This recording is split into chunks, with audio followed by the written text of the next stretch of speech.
오늘 우리가 함께 읽을 하나님의 말씀은 아모스 8장 2절 말씀입니다. 아모스 8장 2절의 말씀 우리 한 목소리로 봉독하도록 하겠습니다. 시작. 그가 말씀하시되 아모스야 내가 무엇을 보느냐 내가 이르되 여름과일 한 광주리니이다 하매 여호와께서 내게 이르시되 내 백성 이스라엘의 끝이 이르렀은즉 내가 다시는 그를 용서하지 아니하리니. 아멘. 세상이 정말 빠르게 변하고 있는 것 같습니다. 어렸을 때만 해도 제가 이 핸드폰을 들고 은행 업무를 볼 것이라는 상상을 저는 단 한 번도 한 적이 없습니다. 늘 어머니 손 붙잡고 이렇게 통장이랑 도장이랑 이렇게 어떻게든 10,000원짜리 한 장 빼보겠다고 이렇게 들고 어머니 손 붙잡고 은행 가서 은행 그 창구에 이렇게 통장 올려놓고 10,000원을 이렇게 빼가지고 주머니에 이제 쏙 집어넣고 왔던 기억이 엊그제 같은데, 이제는 핸드폰으로 그 모든 게 가능한 시대가 되지 않았습니까? 이걸 보면서 진짜 참 빠르다라는 생각들을 했던 것 같습니다. 그리고 참 기술도 빠르고 세월도 빠르고 저는 영원히 고등학생일 줄 알았거든요. 근데 어느새 이렇게 지나고 보니까 내년이면 30을 이제 앞두고 있습니다. 근데 한편으로 이렇게 기술이 발전하면서 우리의 사용과 생활적인 부분에서는 편리가 늘어났을지 모르겠으나 역설적이게도 기술이 증가한 만큼 그와 관련된 범죄들도 같이 증가했다는 게 역설이죠. 보이스피싱을 비롯해서 각종 이체 사기들, 그런 것들이 어마어마하게 증가했다고 합니다. 그래서 저는 이 기술 발전과 양립하는 이 범죄를 보면서 발전과 범죄가 양립하는 이 역설의 틈에서 무엇이 옳은 것인가? 그래서 나는 뭘 해야 하는가? 무엇을 할 수 있겠는가? 이런 고민을 했었던 적이 있었습니다. 그런데 우리가 신앙생활을 할 때도 이런 동일한 문제들이 생긴다는 겁니다. 옳음과 이 옳지 못함이 양립하는 순간이 찾아옵니다. 근데 이 옳음과 옳지 못함이 양립할 때 이 역설적인 구도의 틈에서 우리는 뭘 할 수 있을 것인가? 나는 뭘 선택해야 되고 어떻게 살아가야 하는가에 대한 고민을 다들 해보셨던 경험이 있으실 겁니다. 근데 뭘 해야 하냐면 다른 거 없어요. 절대로 놓치지 말아야 할 거, 그거 놓치면 안 됩니다. 옳음과 옳지 못함 사이에서 내가 절대로 내어져서는 안 되는 그것들을 꼭 붙잡는 게 중요하죠. 그래야만 내가 그 안에서 기준을 세우고 명분을 세우고 분별할 수 있기 때문입니다. 근데 우리가 일상생활을 이렇게 하다 보면 이 역설의 틈에서 내 마음과 내 뜻대로 분별하면 안 되잖아요. 누구의 뜻대로 분별해야 됩니까? 하나님의 뜻으로 분별을 해야죠. 근데 어떻게 하면 이 역설의 틈에서 옳음과 옳지 못함이라는 가치가 양립하는 이 시대에서 분별하고 하나님의 뜻으로 나아갈 수 있겠는가? 이 방법이 참 중요합니다. 그래서 오늘 역설의 틈에서라는 제목으로 성경 말씀이 주시는 그 지혜를 여러분들께 소개를 해드리려고 합니다. 자, 오늘 우리가 만날 아모스는 본디 남유다 출신의 선지자였습니다. 그래서 이제 남유다에서 부르심을 받았는데 하나님께서는 북이스라엘로 파송을 시키시죠. 그래서 아모스는 남유다 출신 선지자임에도 불구하고 이 북이스라엘이라는 지역에서 주로 활동을 했습니다. 근데 당시 우리가 시기적으로 봤을 때 이스라엘이라는 나라가 다윗 솔로몬 다음에는 되게 못 살았을 거라고 생각들 하기 쉽지 않은데 사실 그렇지 않고 당시 북이스라엘은 정말 국력이 강해지고 번영하고 정말 왕국의 형태를 갖추어가는 그런 번영의 시기를 밟고 있었습니다. 그래서 아모스가 북이스라엘에 도착했을 때 북이스라엘 사람들이 생활하고 지내는 거에는 큰 문제가 없었을 뿐더러 도리어 남유다에 있는 사람들보다 훨씬 더 잘 살고 있었던 환경을 갖고 있었던 것이죠. 근데 그러나 역설적이게도 사회적 타락과 도덕적인 부패, 정말 그런 것들은 눈을 뜨고 쳐다볼 수 없을 정도로 만연해 있었다라는 거죠. 아모스가 북이스라엘로 파송을 받게 된 게 여기에 있었습니다.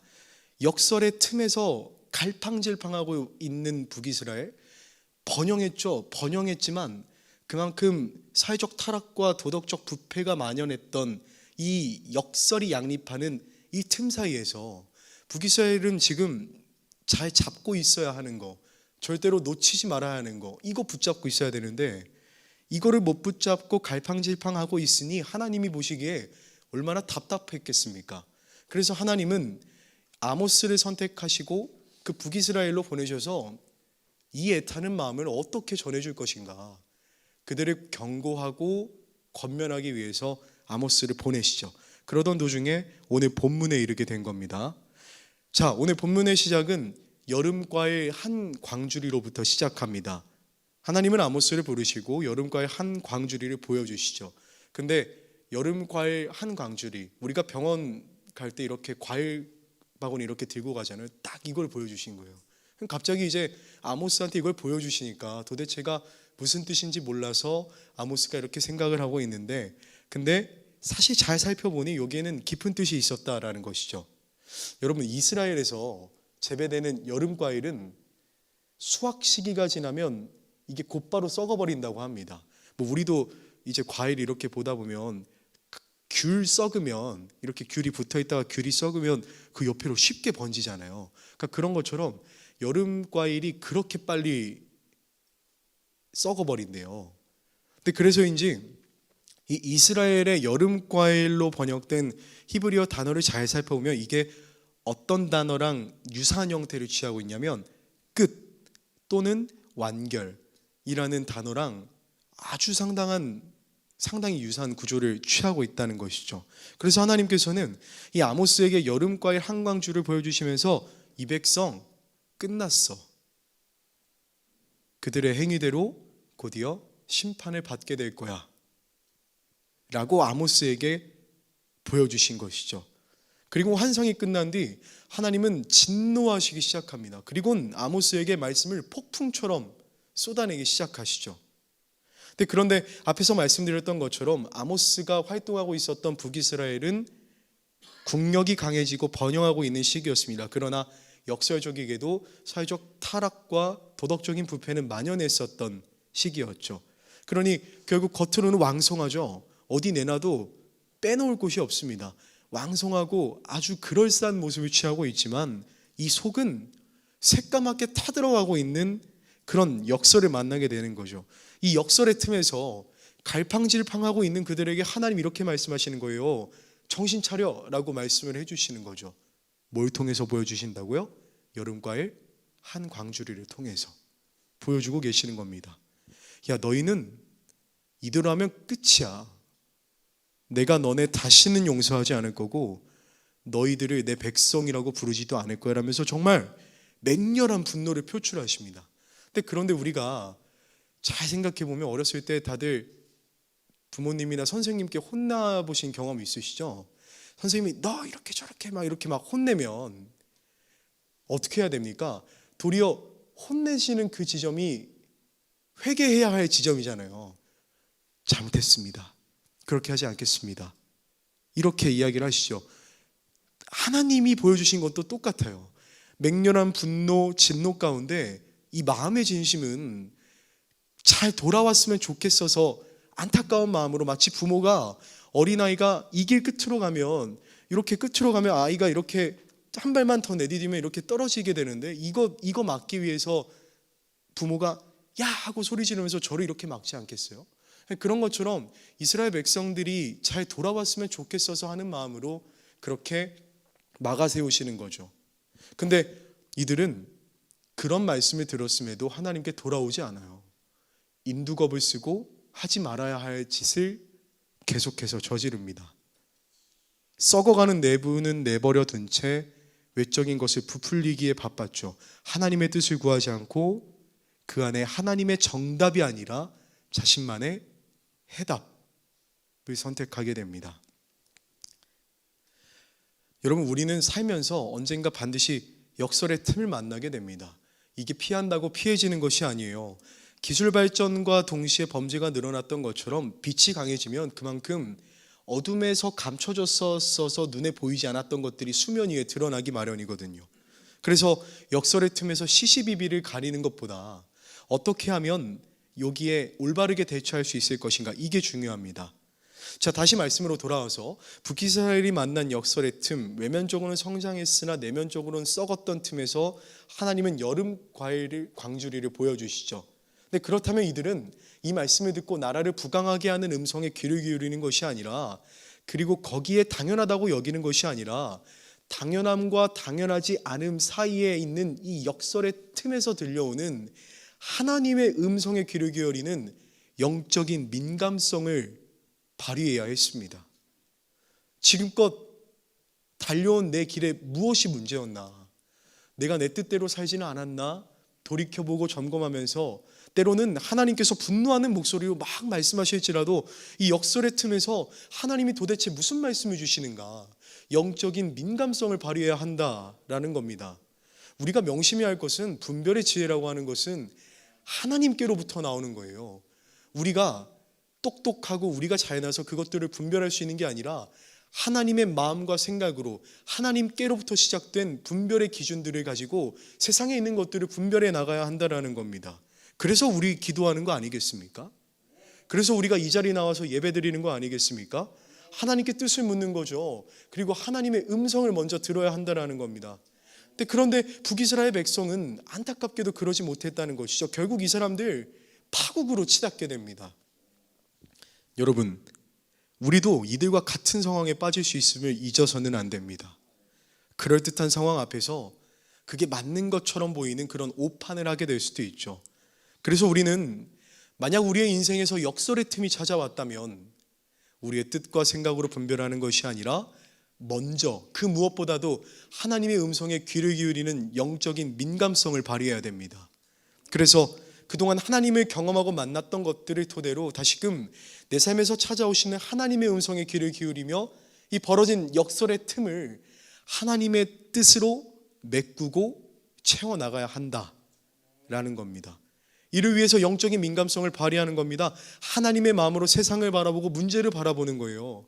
하나님이 원하시는 결과를 만들고자 노력해보는 겁니다. 하나님이 나를 사용하셔서 세상에 있는 문제를 넘어 하나님의 뜻을 이루는 시도를 우리 삶에서 실천해야 됩니다. 그러할 때 역설을 넘어 역사하시는 하나님의 크신 은혜가 우리의 인생의 길에 찾아올 줄로 믿으시길 소망합니다. 번영한 오늘날 이 시대를 돌아봅니다. 누릴 것은 참 많습니다. 그러나 우리의 몸을 만족시키게 할 건 참 많지만 우리의 영혼을 풍요롭게 하는 것은 찾아보기 어려운 것 같습니다.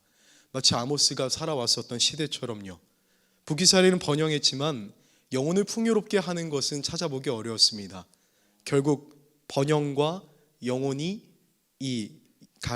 가람이 양립하는 역설의 틈에서 그들은 패망의 길로 치닫습니다. 그리고 이 상황을 진단하시듯 하나님은 오늘 아모스 8장에서 말씀에 대한 기갈이 임할 것이다 라는 것을 경고하는 것으로 오늘의 성경 이야기가 끝나게 됩니다. 사랑하는 성도 여러분, 바라기는 오늘 환상을 통해 보여주시고 아모스에게 말씀하신 것들을 우리도 기억해서 우리가 살아가야 하는 그 순간에 영적인 민감성으로 분별해 나가시기를 간절히 소망합니다. 그래서 역설의 틈에서 영적인 민감성으로 하나님의 뜻을 분별할 뿐만 아니라 우리에게 찾아오는 세상의 문제를 넘어서 하나님의 뜻을 이루어 나가면서 승리하는 인생이 되시기를 바랍니다. 그리하여 이 길의 끝에서 하나님과 함께 지혜로운 여정을 잘 마무리하고 언제나 하나님 안에서 승리하는 저와 여러분들이 되시기를 주님의 이름으로 간절히 소망합니다. 기도할까요? 사랑의 주님, 우리 인생에서 찾아오는 역설의 틈에서 언제나 분별의 기준이 되어주시고 분별의 이유가 되어주시니 감사합니다. 폭풍이 휘몰아치는 것 같은 인생이라고 할지라도 안심할 수 있는 것은 하나님의 인도하심 때문임을 고백합니다. 연약한 우리의 인생에 찾아오셔서 희망으로 인도하여 주옵소서. 오늘도 주님 앞에 구하는 모든 기도 제목들을 들어주시고 하나님의 뜻에 따라 살아가기로 결단하는 모든 이들을 기억하여 주옵소서. 그리하여 하나님의 때에 가장 완전하신 때에 이루시고 우리에게 나타내 주옵소서. 언제나 역설의 틈을 주님의 뜻으로 채우시고 그 길을 희망으로 인도하여 주시는 예수님의 이름으로 감사드리며 기도합니다. 아멘. 하늘에 계신 우리 아버지여, 이름이 거룩히 여김을 받으시오며 나라가 임하시오며 뜻이 하늘에서 이루어진 것 같이 땅에서도 이루어지이다. 오늘 우리에게 일용할 양식을 주시옵고 우리가 우리에게 죄 지은 자를 사하여 준 것 같이 우리 죄를 사하여 주시옵고 우리를 시험에 들게 하지 마시옵고 다만 악에서 구하시옵소서. 나라와 권세와 영광이 아버지께 영원히 있사옵나이다. 아멘. 오늘 하루를 살아가는 지혜를 하나님께 구하며 기도로 나아가겠습니다. 기도합니다. 아버지